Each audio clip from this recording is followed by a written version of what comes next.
कहाँ तक कराया था? नाम लिखा है तो देना पॉइंट लिखा दे कैसे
वही खाली ये कृष्णा भी खाया गया और उस दिन दिए थे इस समय प्रसाद मिल गया है हाँ ये आज मिलेगा कौन सी प्रसाद दिया आवाज़ वाला क्या लगाए थे रात में डिलीवर करना तुम लोग चूड़ा दे देंगे चूड़ा भी होता है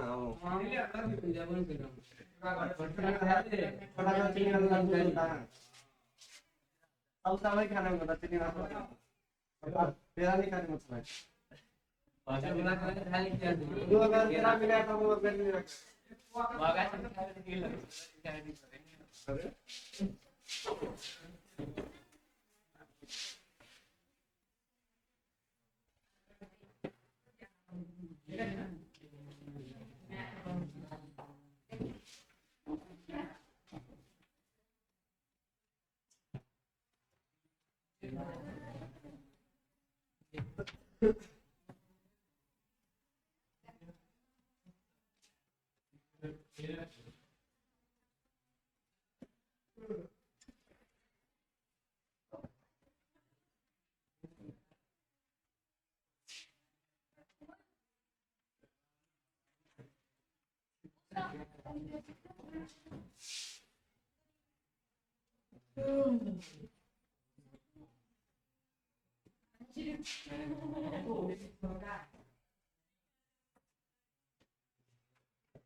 क्या हुआ? कौन है? समूह 13 boron, aluminium, gallium, indium, thallium, helium, Tl बैंगन, आलू, गाजर, इन थैला या बाद में गाजर इंडियन।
जैसे ये वाला पॉइंट जो पांचवा पॉइंट है, ये वाला क्वेश्चन 2 बार पूछ चुका है।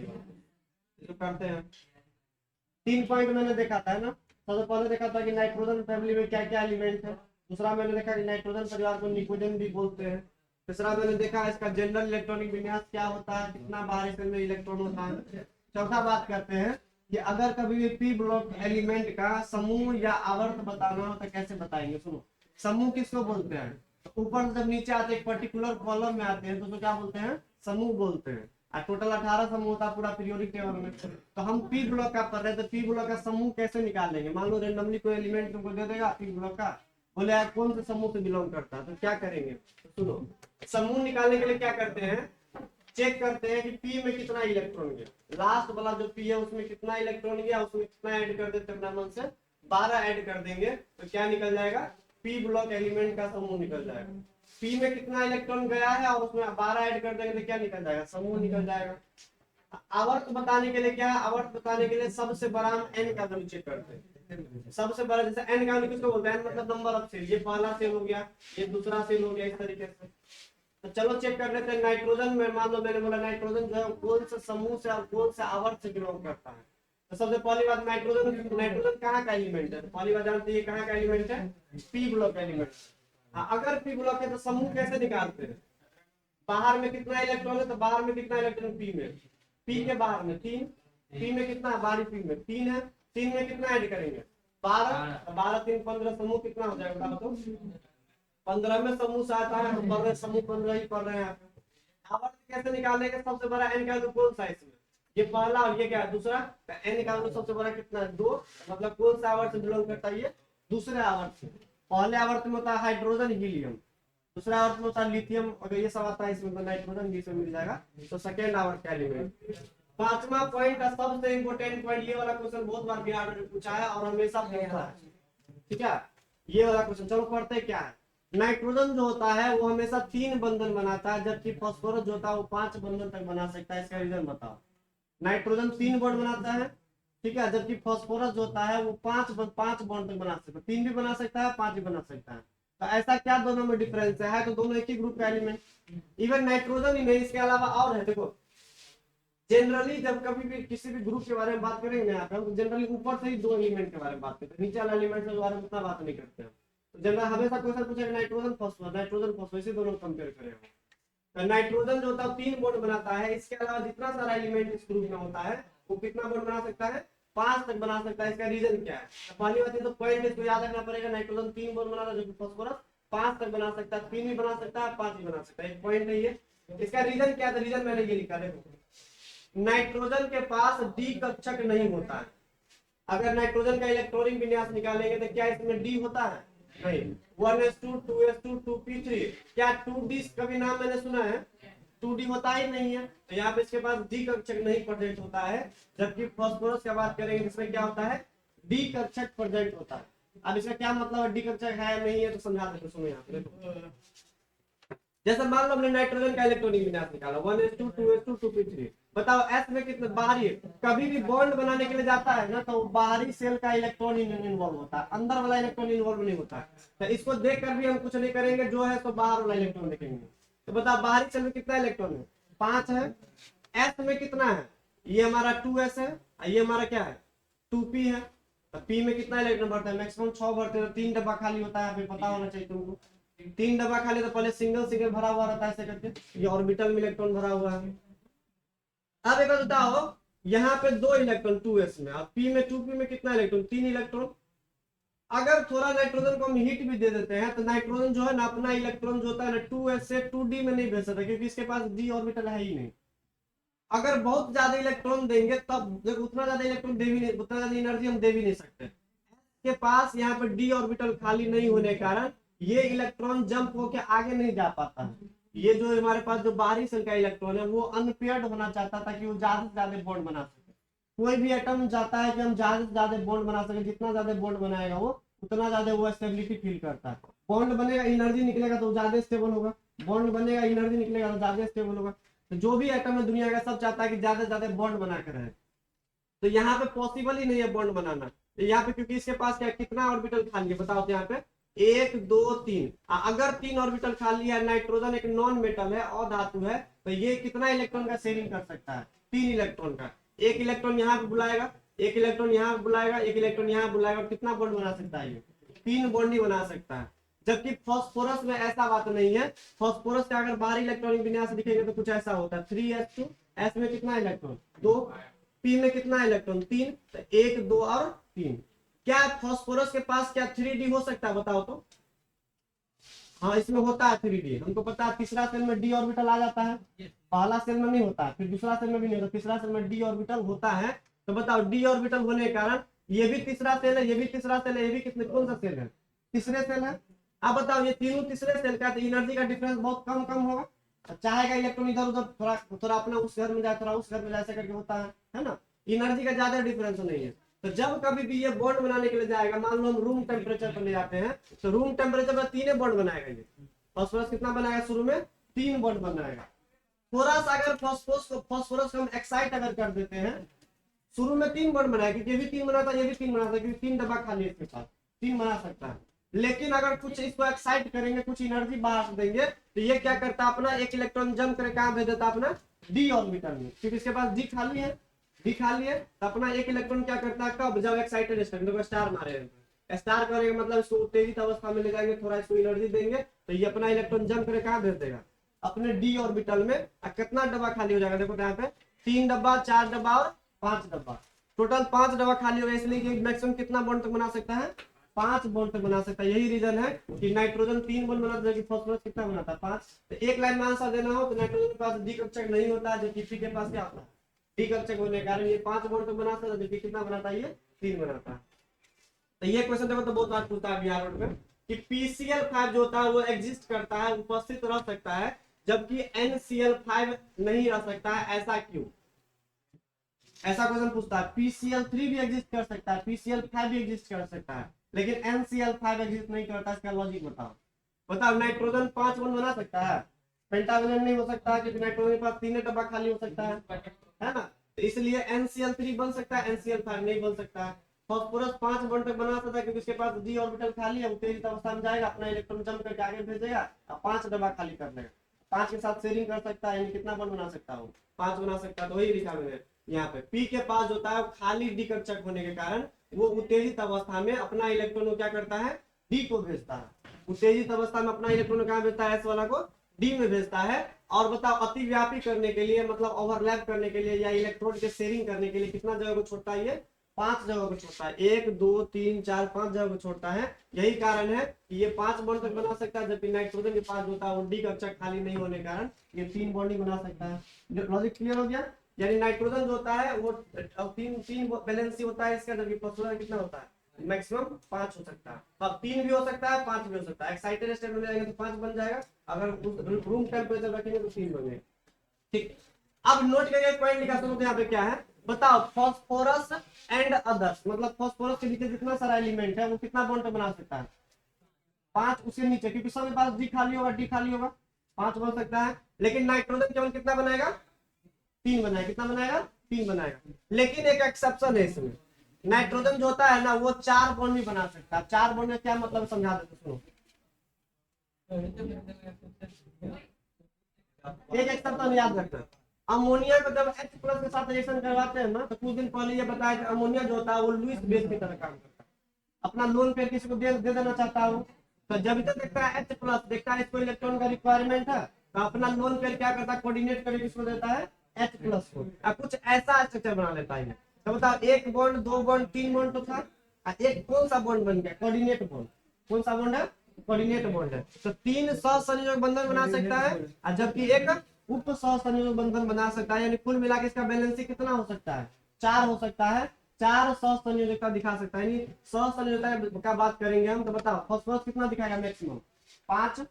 नाइट्रोजन कितना दिखा सकता है? 3 दिखा सकता है, लेकिन एक्सेप्शनली वो 4 भी दिखा सकता है। 3 कोवेलेंट और 1 कोऑर्डिनेट। ठीक है, ये पूछा हुआ क्वेश्चन है कि नाइट्रोजन का मैक्सिमम कितना हो सकता है? मैक्सिमम 4 देना। कितना देना है? 4 देना। 4 कौन बना सकता है? चलो इसको लिख लो, अगले क्लास में आगे बात करेंगे।